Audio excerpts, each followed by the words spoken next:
I'm Ian Sandlin in Plano, Texas, and for the last 4 or 5 years, I've been involved in Citizens Climate Lobby. We're an organization that is trying to get meaningful, long-term, sustainable changes made in government policy to address climate change. And we do this by lobbying with our local leaders here in Texas and also on a national level. And we also do service projects like clean up trash along White Rock Lake, which is a lake here near us.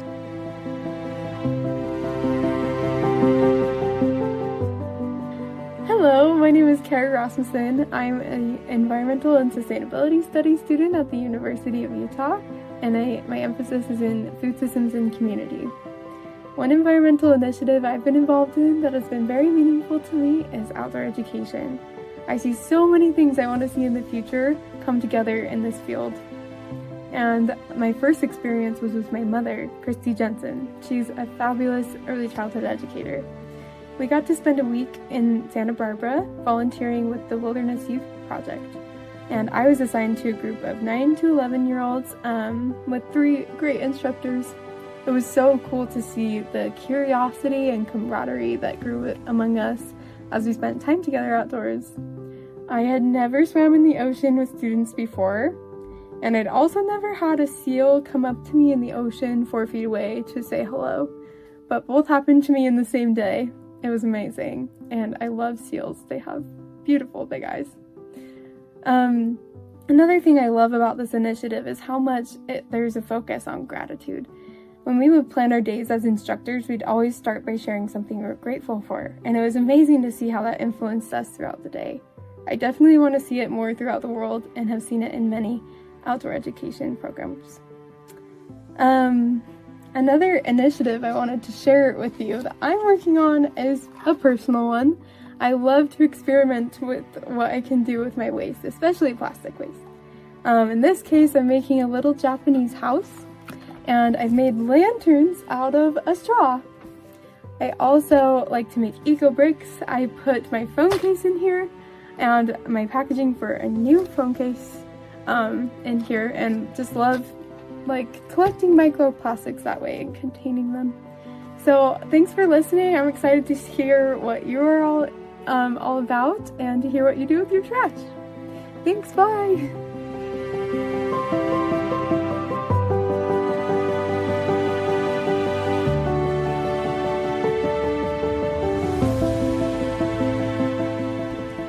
My name is Cami Kenworthy, and I'm the Utah Chapter Environmental Advocacy Lead for MWEG. I think the most meaningful thing that I've been involved in are the issues surrounding Utah Lake. I live near Utah Lake, and I love to walk and run along its shores. I also love to see all the beautiful birds and animals that surround the lake and call it home. Not too long ago, as many of you know, a company named LRS proposed to restore the lake by dredging it and creating artificial islands, which they would then build on. After doing my research and listening to persuasive scientific voices, I realized that this was not a healthy plan. I wrote an op-ed about this plan to highlight the issues and also called upon our legislators to come up with a better way of helping our lake. Mine was just one voice in many, but combined we succeeded. The plan was ruled unconstitutional according to the Utah Constitution. I feel that it is important to keep myself aware of environmental issues. We can make a difference as we make our voices heard.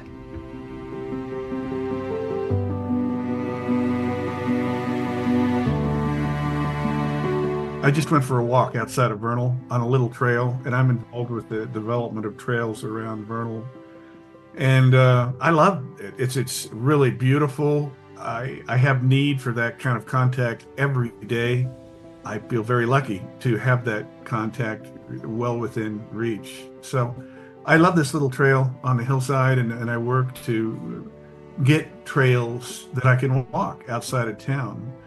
And in that sense, it's self-serving. I mean, love's got a lot of different meanings, but truly, I benefit a lot from the activism of building trails. And I hope that this is not embarrassing to you or to the people who are going to watch this, but I've thought about love a bit in my lifetime.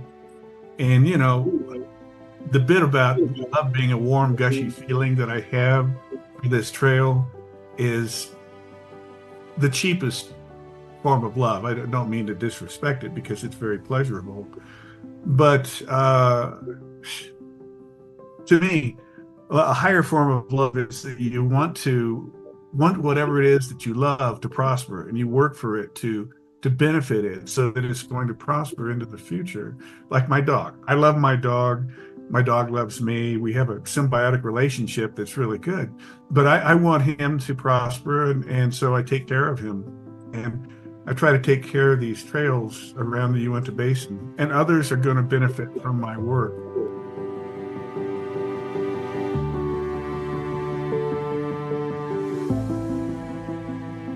Hi, my name is Mike Maxwell. I'm a Latter-day Saint who aspires to be a good earth steward as a part of my faith practice and Christian discipleship. For me, earth stewardship is a calling. In my Latter-day Saint faith, I find calls in several places. I heard calls on hiking, biking, skiing, and exploring natural places. These calls are particularly strong when I'm with my wife and kids and grandkids and the people I care most about. I heard calls when studying astronomy, physics, biology, and other natural sciences that embrace the mystery of the order of the universe. I heard calls in our Latter-day Saint temple rituals. So much of the endowment ceremony is focused on earth creation. For those of you that participate in these rituals, have you ever thought about how much of that ceremony is spent on the earth's creation narrative? I believe God is trying to sell us something important with that glorious creation story. I also hear calls in D&C 59 and D&C 104 about how using the earth's resources responsibly and equitably is so pleasing to God. I hear calls in the word of wisdom about the benefits of plant-based diets and moderation in consuming meat, things that are particularly important in our 21st century world with a planet that's now exceeding 8 billion people. I hear God's call in the mission of Jesus, where the author of the Epistle of John writes that Jesus came not to condemn, but to save the world. In that passage, the word world is a translation of the Greek word cosmos, or all creation. This tells me that Jesus, in love, condescended to save all creation, not just humankind. So what do I do to exercise faith through my works? Let me share a couple of things. First, I'm fortunate to be able to power my home and my family's electric vehicles with rooftop solar panels and backup batteries. Last year, this saved the equivalent of 16.7 tons of CO2, or 279 trees if you want to count it that way. Second thing I'll mention, last year my wife and I killed 6,500 square feet of our yard's Kentucky bluegrass lawn in an effort to become more water efficient. We finished 2023 using 70,000 less gallons of water than prior years living on the same property. It's amazing how much water a non-native plant like Kentucky bluegrass consume in our semi-arid Utah climate. Kentucky bluegrass, by the way, is not even from Kentucky or even from North America. It's very much an invasive species and really should not be here at all.